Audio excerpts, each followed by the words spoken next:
It's a pleasure to be here. It's a privilege. I want to thank Skinner and the whole team who's put this together. And introduce myself. I'm Laurent Adamowicz. I was born in Paris, France, that one. And came here to Cambridge about 8 years ago for a fellowship at Harvard. And we've lived here ever since. And it's been a wonderful journey. However, the house is not large enough to contain all these wonderful treasures I've collected over the years, and I'll tell you more about it.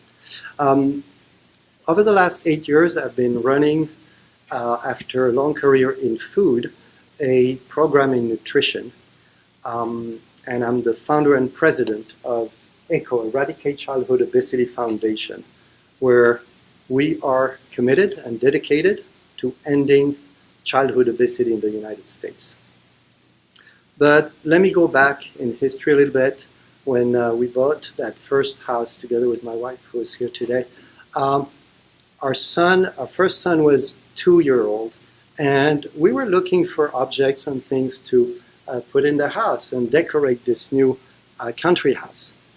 And at a dealer, at a little antique store, she found a small saw, like this big, that was quite nice. And I asked the antique dealer, and he said, "This is going to be perfect for your kid. It's a toy. You see, it's a little saw, and he's going to be playing with it." And I looked at this object, and I said, "There's no way this is a toy." This was at least 200-300 years old. It had a patina that was quite amazing, the wood, the metal. And she offered it to me, and I kept it thinking, I have to find out.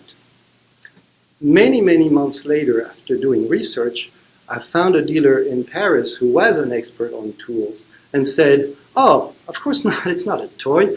This is a saw for a carriage maker to adjust the spokes on the wheels. It was used 200-300 years ago, and it's very specific. And you know, every tool, and you see here all those tools, they have a function that's very specific, every trade."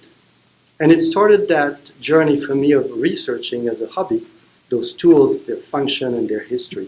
And I will go back in history a little, to 17,000 BC.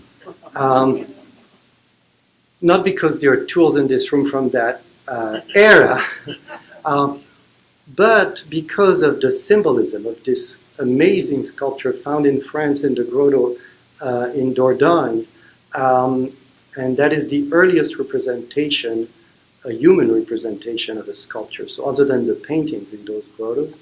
I want to point to the symbol of this moon crest and the 13 notches on the moon as the moon cycle and its significance. But closer to us, I will jump to the Jomon civilization, and that's 14,000 BC, and tell you that the oldest tools in this room are actually from 7,000 BC, from those Jomon periods.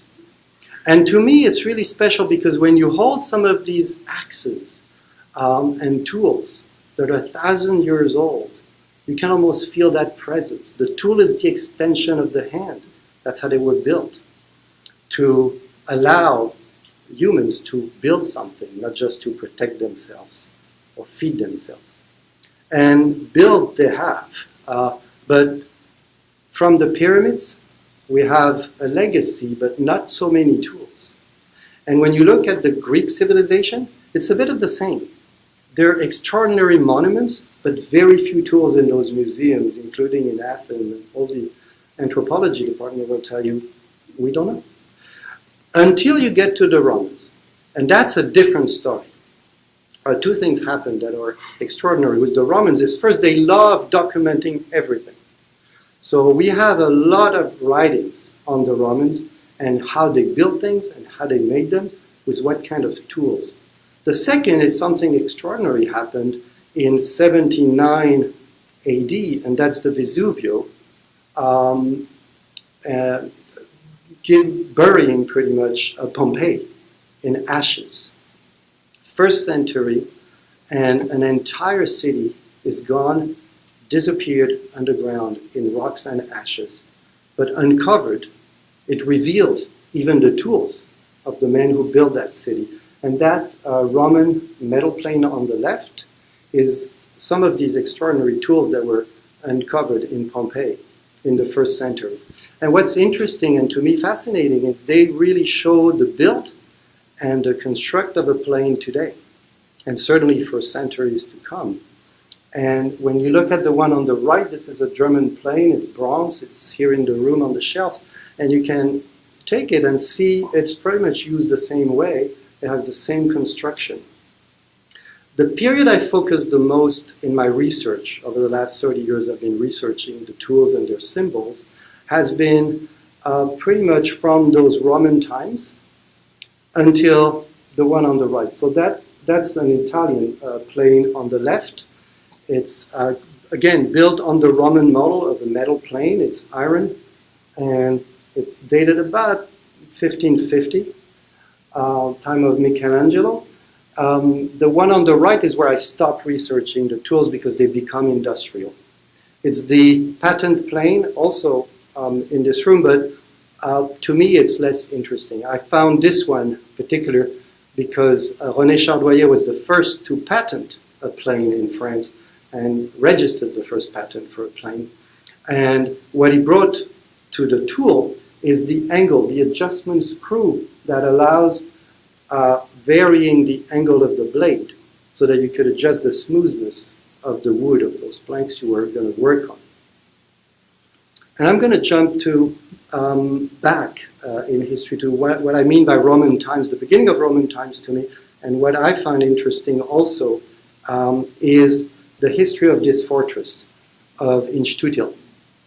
It's located, if you could see the map, I know it's not so legible, but you could see in Scotland, in the middle of Scotland, and the site, the picture in the middle, is the site today.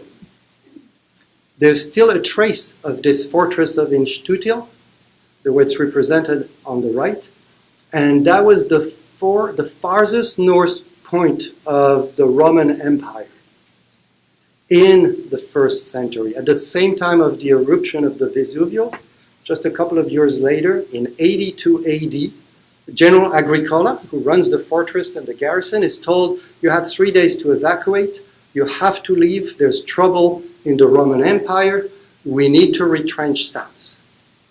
He had just founded 5 tons of nails, which were very precious because they were going to do an expansion of the fortress and to build another one. And it was panic time because as they retrenched, he couldn't just leave the nails behind, they could be used against them as weapons. So what they did is very quickly, they buried them in the ground in a giant pit and left the 5 tons of nails, and they stayed there for about 1900 years.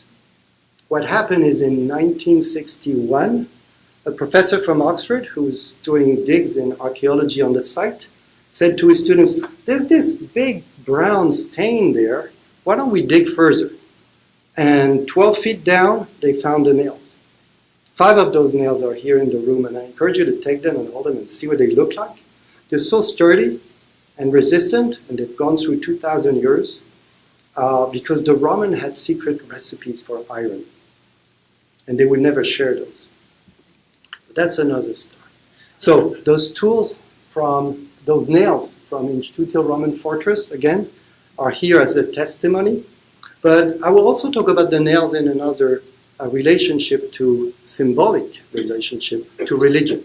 As we can see on this little plane, you can spot IHS with a cross and also a heart and then 3 nails. And I was very intrigued when I got this plane by what it meant. And that led me to understand a little more about the symbols and to research more, because I thought that was so interesting. There were so many tools with these religious symbols and other things I couldn't quite understand. I will go back to Freemasonry and why this is, in a way, the beginning of the symbolism of tools.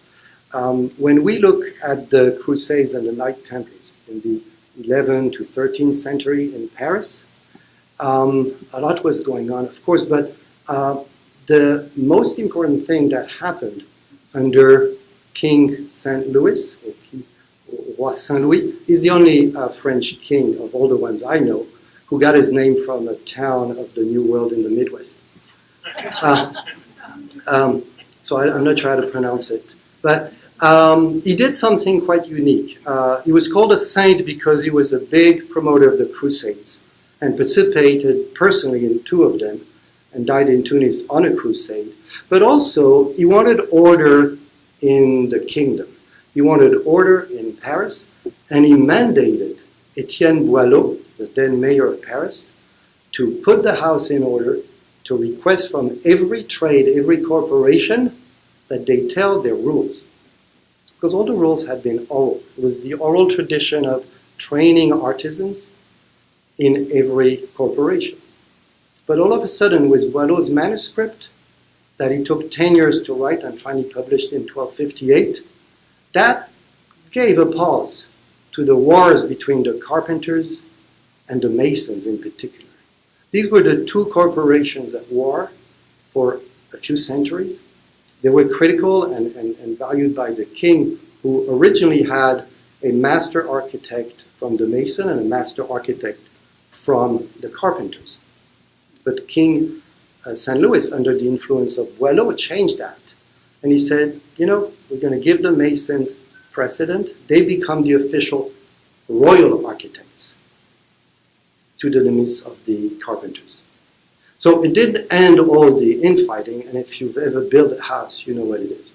There's still some discussion between the 2 corporations. And of course, when the Orléans Cathedral, its roof collapsed in 1278, that reignited the wars all of a sudden, because each corporation blamed the other. But it was also a time of pause for the mason, and a time of not just allegiance and endorsing their new responsibility as the royal architects, but also it led to the very learnings of how do you connect the tools with the artisan and his trade.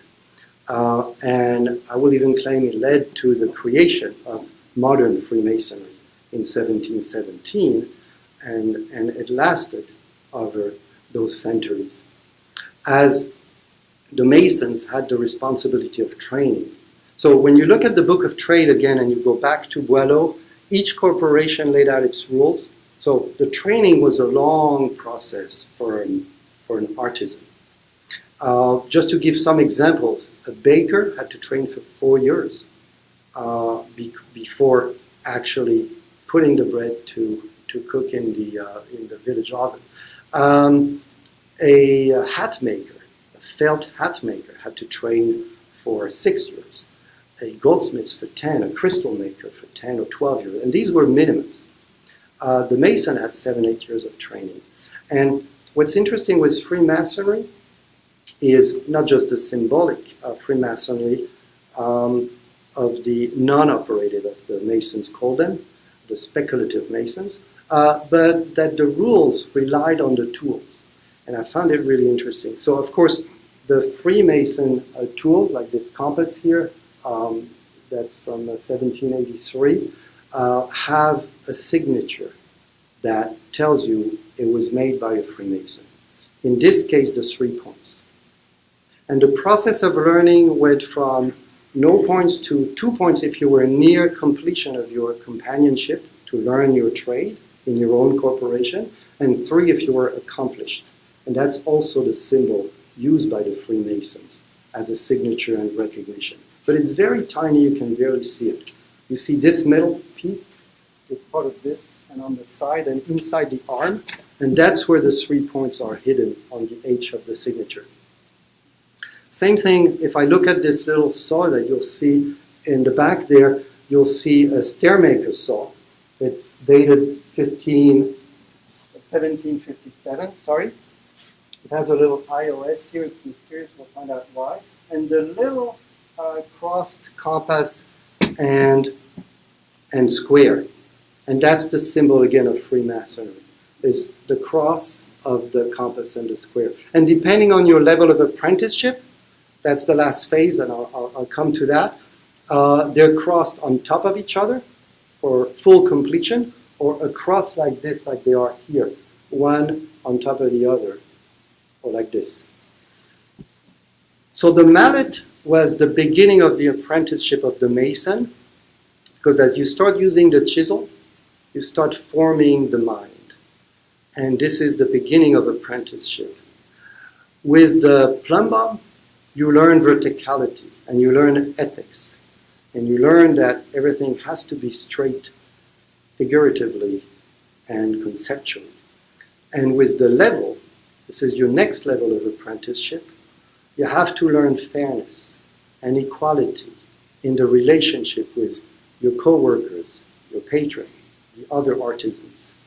Finally, after many, many years, for a mason, 7, you get to finally handle the trowel and put the stones together.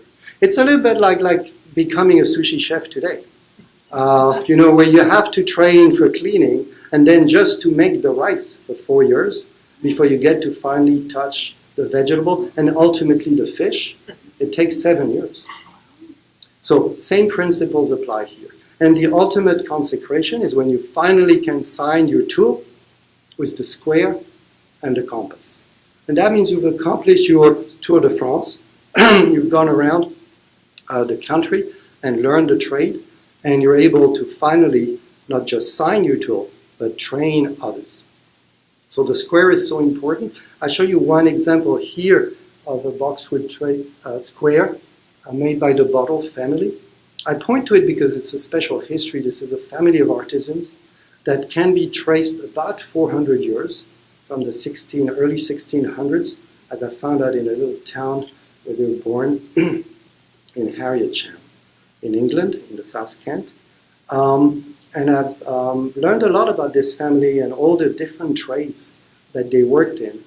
And together, over the years, over several instances in France and England and elsewhere, I've been able to assemble 6 of these tools that belong to the Bottle family. So I call them the Bottle family tools. And they're together on the pedestal over there if you want to have a look later. And you'll see each of them has the family signature that is very special to the Bottle. The B has little circles in it like an 8, a number 8. So these particular tools are from 1739, the molding planes, and 42 to the more recent saw is 1785. Again, the companion's masterpiece is the consecration of a learning process, but it's also a piece they're very proud of. And I'll show you just a few. I'm sure you've seen them, or unless you just arrived and you haven't yet, I encourage you to go find them in the room because they're very special pieces. This one was at the Heritage Museum in Sandwich, Massachusetts, for years before they deassessed their collections, and I was able to acquire it. It's 1746. This plane here is 1688, and it's quite extraordinary. We're not going to talk about the dragons today, but that's another discussion. This is by Hulot in Paris, and it's a very specially made brace. And for those who have used braces, it's quite extraordinary, the precision of the mechanism when you start using it. This is a piece from Germany. It's a quadrant. This one is a plane with a dolphin, made in 1870.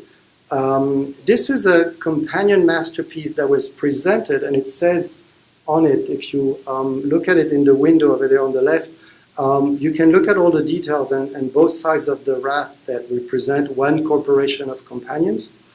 And you will see all the details of how it was presented in Bordeaux for this special occasion. This one is a masterpiece from a clog maker. It's known as the Grand Sabre in French. It means the great saber. But it's actually to carve the beginning of the carving of the clog out of a piece of wood. So it's attached on the bench using the hook. And then the masterpiece is the work from the wood and then the handle that's quite exceptional. And there are a few of their, I collected those for a while. When the companion clogmaker had obtained his certificate of companionship, it came in this form, and you have one that hung on the wall over there. You can look at the details of this. That's in 1862. It's a companion clockmaker in the Loire region of France, in the Loire Valley, and the signature and the stamp of his mentors who were part of the jury. I will jump to religious symbols again because I find them very intriguing. And we have a special carpenter in history, of course, Joseph. So it's normal that there would be special history about the religious symbols on the tools, and particularly on carpentry tools. When you start looking at these tools, sometimes you don't see right away what it means. Like this symbol here. It's kind of a logo. It's a beautiful logo, but what does it say? Can anybody tell? Maria. It's obvious for some and not for others. I've had people tell me, no, it's Ria. Or you would even see a catalog where it says, oh, or you know, an antique dealer say and explain, this is Ria, this is the initial of the maker. I said, I don't think so. He said, yeah. And on top, you see the square and the compass. This is your square and compass. So this is a Freemason. It may well be a Freemason, and yet it says Maria for the discerning eye. And I agree, clearly. And as you can see it again on this plane, this is a 1764 plane, it's engraved and clearly says Maria. The fish scales have been used a lot also in those tools, and I want to touch on why. And as you look at the flip side of this hammer is, again, look at it. IHS, the cross, and the 3 nails. Just back to the little plane we had earlier. Exactly the same. So this is a sign and a symbol we will find on many tools, this IHS. It's here on a Eucharistic bread iron that's here in the window, and it's part of a set of 3 that were part of the André Breton collection in Paris for many decades, until I was able to acquire them in 2003. André Breton, for those who don't know him, is the founder of Surrealism. He was an artist, a writer, and a collector. Welcome. And if you think there were many tools in our home, wait till you see his. This is from Rue Fontaine in Paris. What happened is, after he passed, his daughter gave half of his collection of 5,000 objects to the museums in Paris. So at Pompidou, you can see the entire wall of one of the rooms. That's just one wall of his study. And the rest went for auction, so I was able to acquire 3 of his collection of Eucharistic bread iron. And they're very special. They all had a history based on the family and the use of these. And I researched a lot of this, and I laid those stories in the book Jonathan was referring to. As I look again at the IHS with the heart and the 3 nails, some of you know, of course, it's the symbol of Jesuits.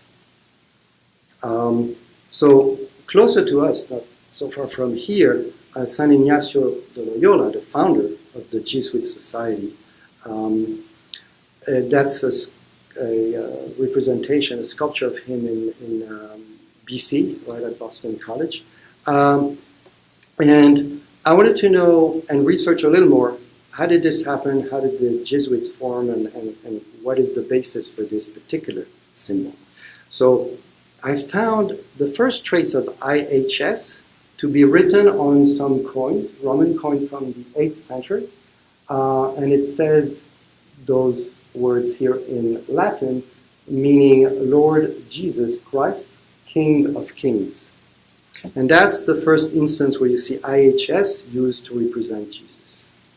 But as you go back to the 1st century again, it was not an easy ride for the followers of Jesus, because the Romans didn't want Christianity, and they didn't like this following.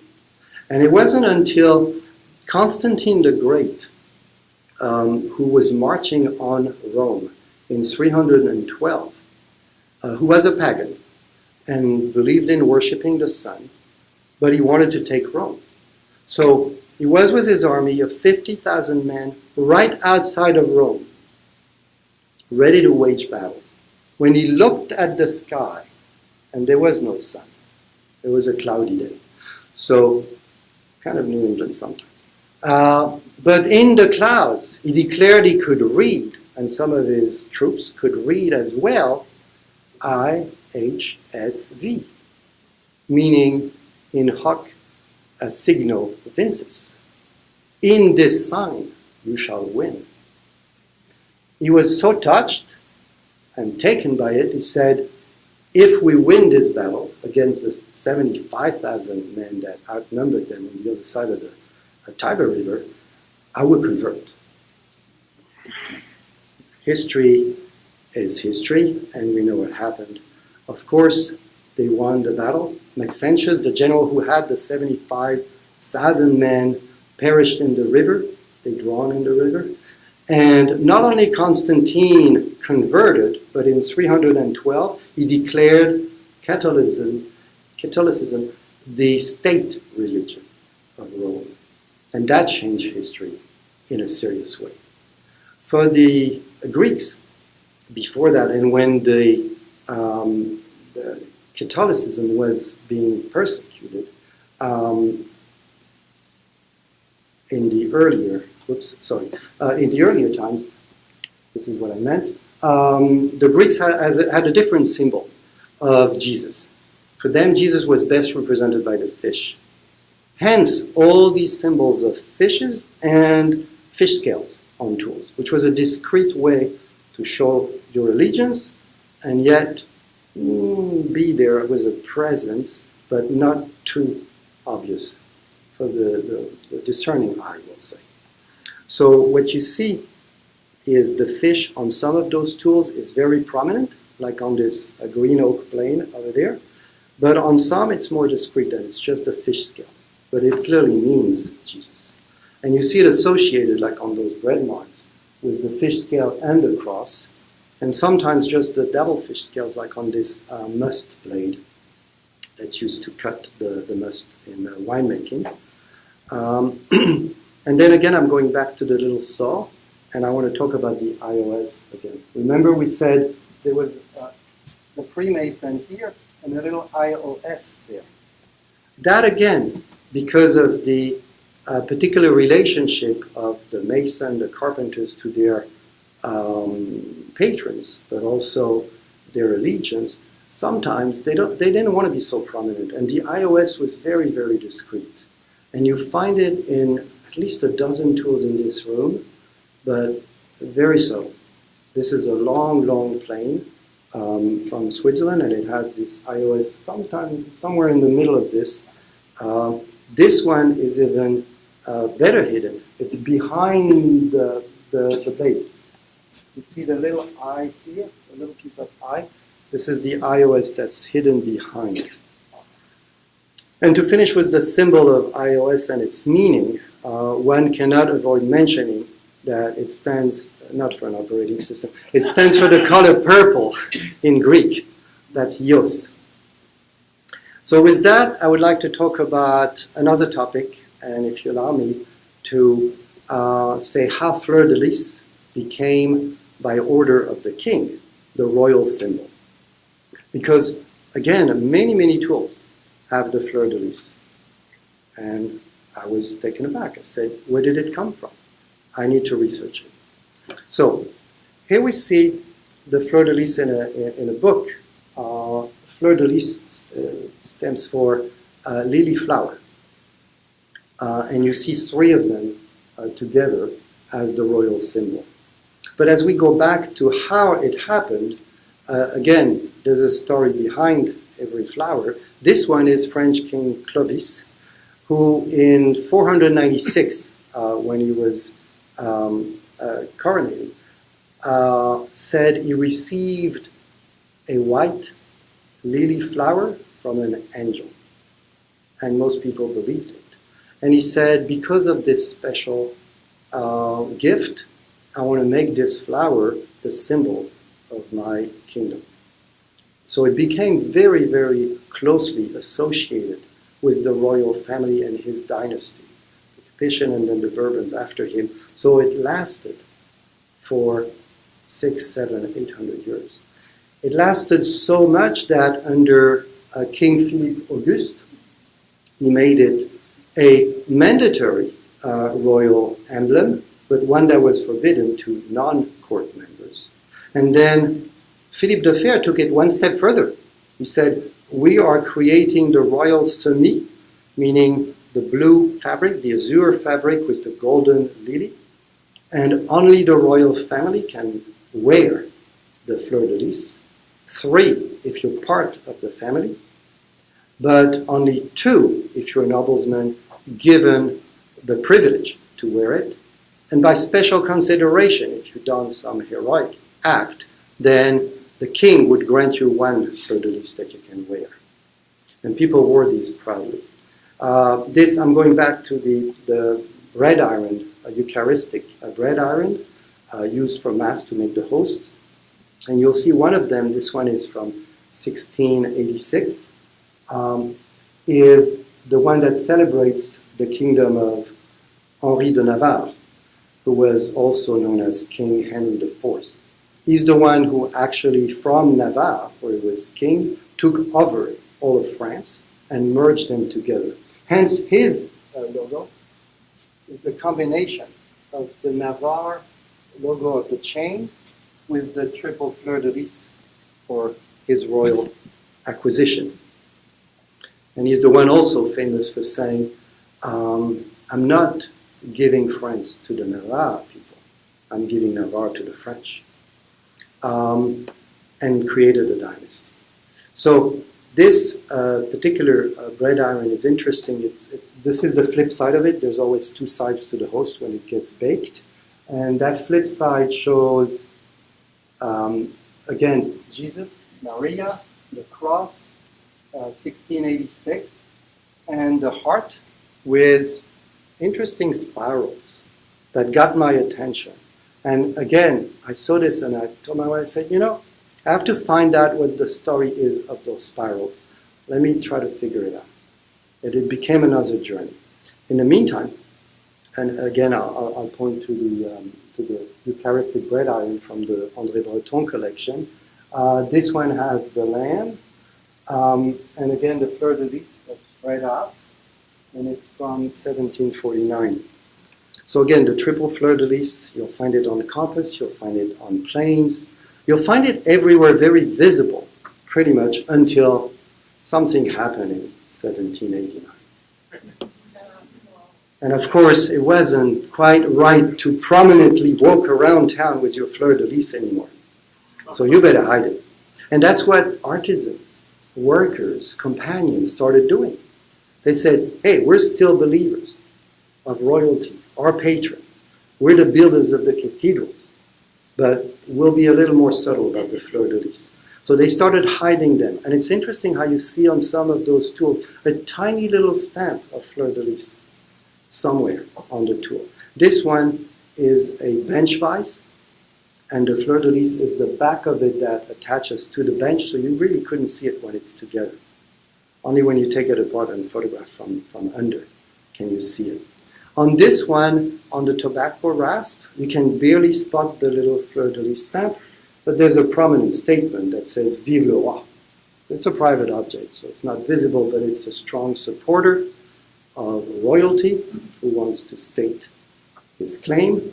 And the tool itself is interesting, and I don't know if any of you have been snuffing in the past, but I haven't.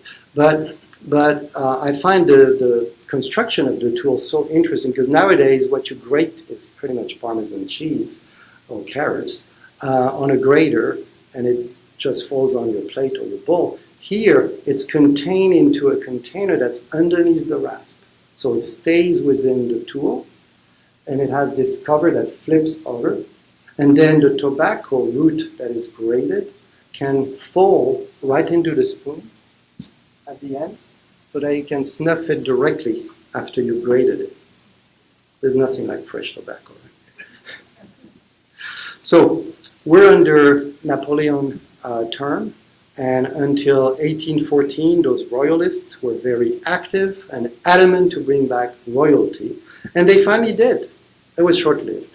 But Louis XVIII, in 1814, right after Napoleon, restored, and it was called the Restoration period, restored royalty for a very short period of time. I would like to pause for a second and tell you about the spirals of life and death. Because that's really what they are, their significance. Site of Newgrange.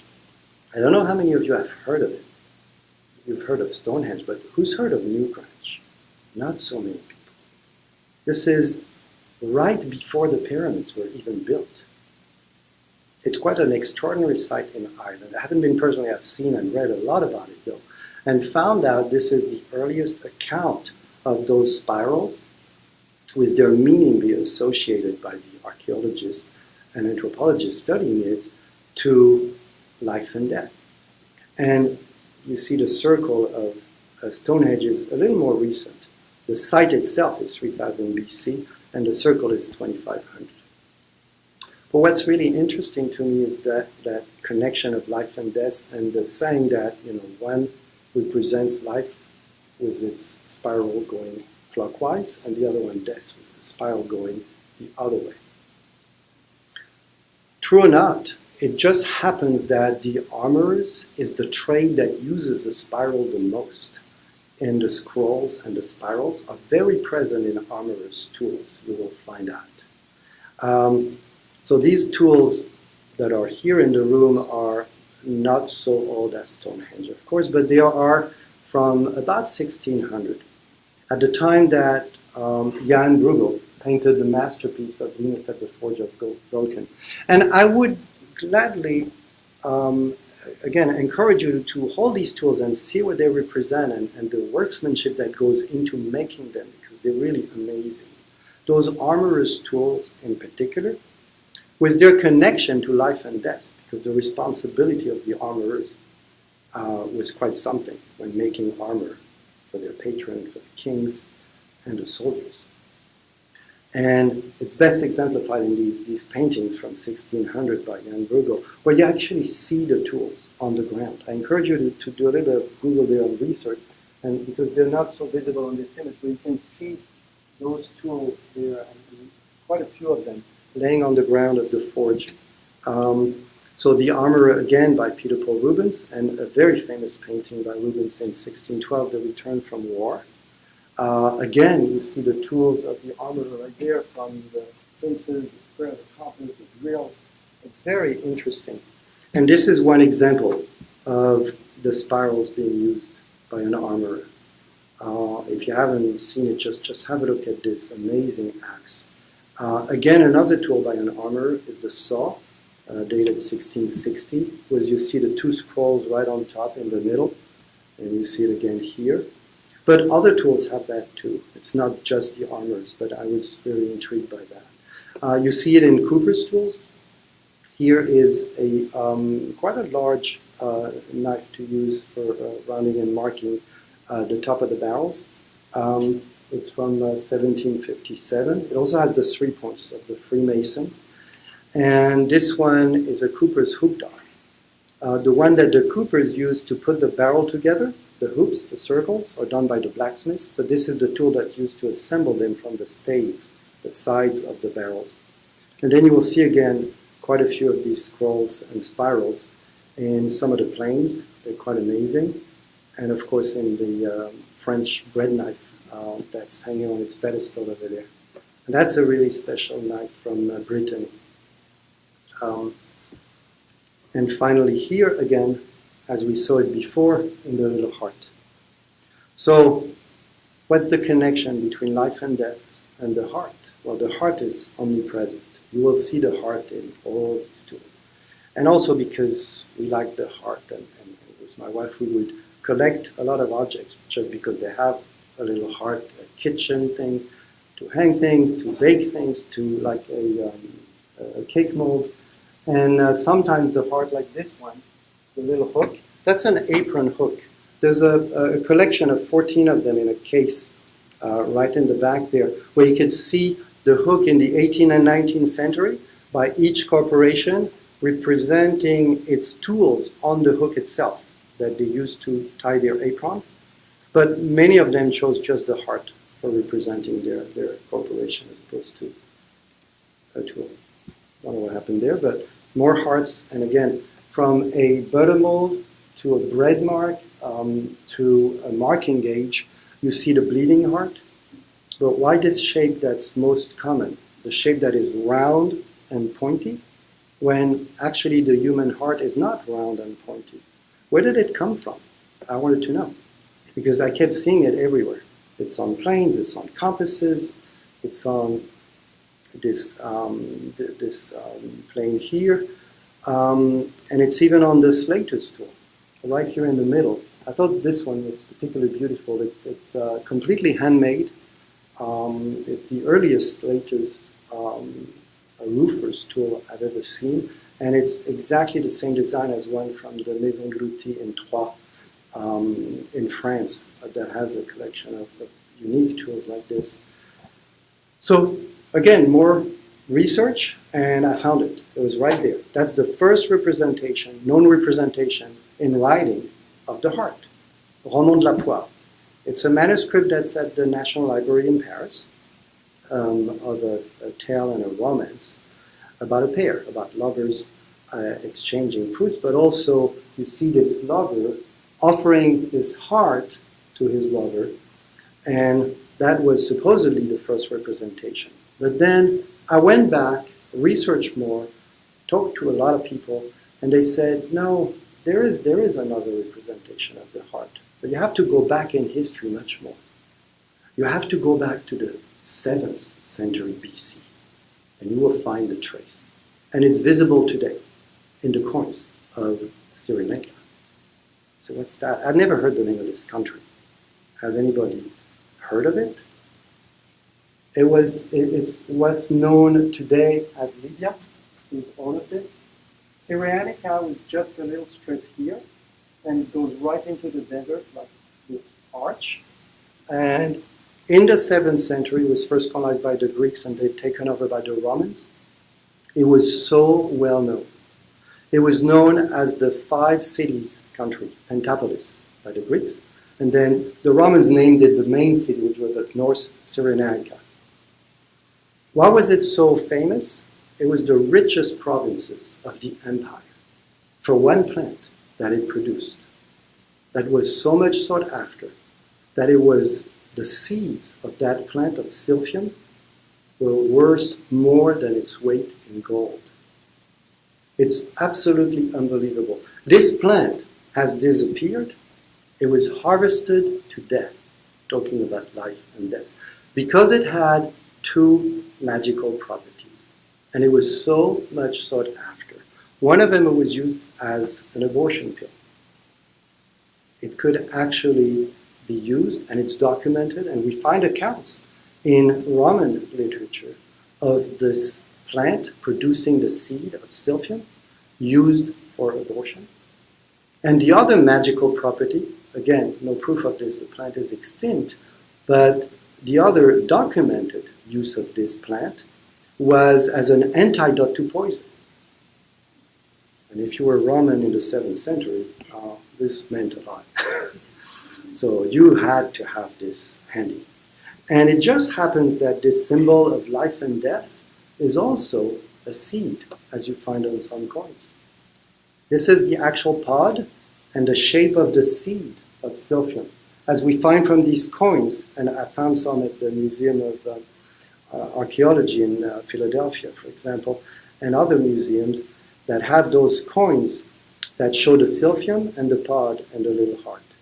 So it goes back to where we see the heart now, and as I said, every tool has a heart. They represent the work of these men and women. They represent the passion and all they've put into it, in building, in sharing, and making this happen.